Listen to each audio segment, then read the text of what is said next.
Singapore's transformation from a struggling nation to a global economic powerhouse is often hailed as a modern miracle.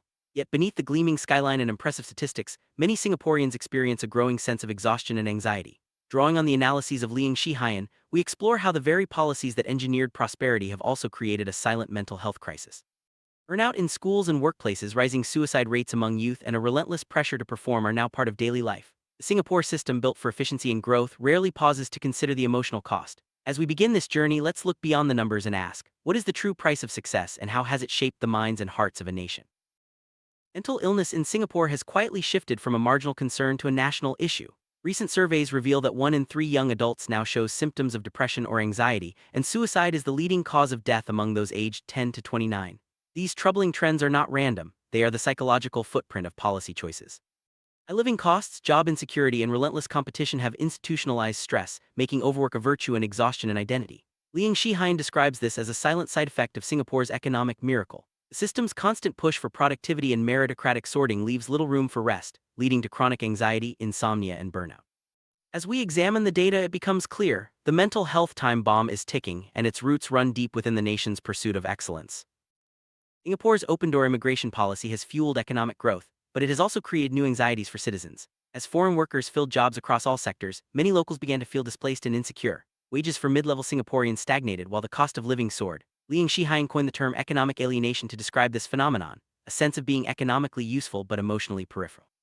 Anxiety manifests as resentment, self-doubt, and a persistent fear of redundancy, even in prosperous times. Productivity gains often benefit capital owners more than workers, deepening the sense of exclusion. This emotional tax of globalization is paid by local hearts, as financial stress and identity uncertainty converge into chronic anxiety. The mental health consequences are profound, shaping the daily realities of countless Singaporeans. Work is central to Singapore's identity, but the modern economy has eroded the dignity of labor for many. Liang Shihian describes a pyramid of precarity, where a small elite enjoys security while the majority face unstable jobs and mounting stress. Gig and part-time workers report higher stress and lower job security, often internalizing failure when retrenchment strikes. Culture of self-blame, reinforced by narratives of resilience and lifelong learning, deepens psychological pain. Instead of recognizing structural inequality, individuals are left to shoulder the burden alone, leading to depression and shame. Even as employment rates remain high, job satisfaction is low and work feels increasingly transactional. True mental health, Liang argues, depends not just on having a job, but on dignity, stability, and respect in the workplace. Singapore's fertility rate has plummeted to one of the lowest in the world, but the root cause isn't a lack of family values, it's economic pressure. The cost of raising a child, from housing to education, is staggering. Dual-income households juggle eldercare, childcare, and demanding careers, leaving little time or energy for family life. Liang Shihian argues that policies treating fertility as a numbers game miss the real issue: emotional exhaustion. Many couples delay or forego having children not out of choice but out of necessity. The mental health burden, especially for women, includes anxiety, guilt, and burnout. Family time becomes fragmented and the emotional core of society weakens. Singapore's low fertility is not just a demographic challenge, it's a signal that the system has become too demanding for human rhythms. From the first day of school, Singaporean children are taught that life is a relentless competition. The education system, with its high-stakes exams and constant evaluation, has become what Liang Shihian calls an anxiety factory. Students learn early that mistakes carry lifelong consequences, and parents pour time and money into tuition to keep up. Academic pressure has soared, with nearly half of students reporting burnout.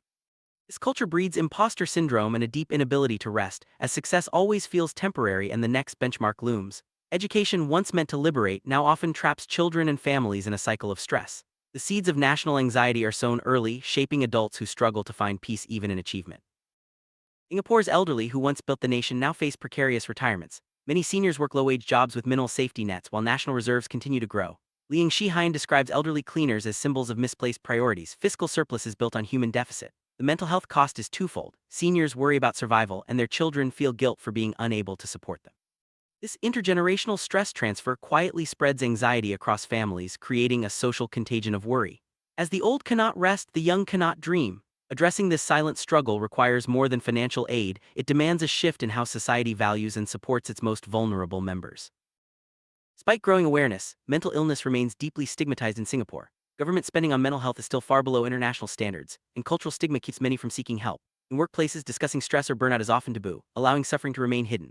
Liang Shihian argues that without addressing mental health as a structural issue, tied to wages, housing, education, and inequality, no amount of counseling can heal the nation. The silence around mental health is itself a form of collective repression, preventing real progress. To move forward, Singapore must confront these taboos and invest in systemic change, making mental well-being a central pillar of national policy. Liang Shihian's message is ultimately one of hope and recalibration.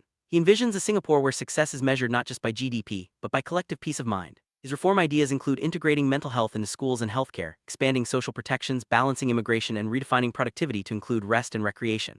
Housing should be a right, not a speculative asset. By building a well-being economy, Singapore can restore empathy to policy and rest to its people. The true wealth of a nation, Leung reminds us, lies not in surpluses but in serenity. As Singapore writes its next chapter, the focus must shift from relentless achievement to genuine human flourishing.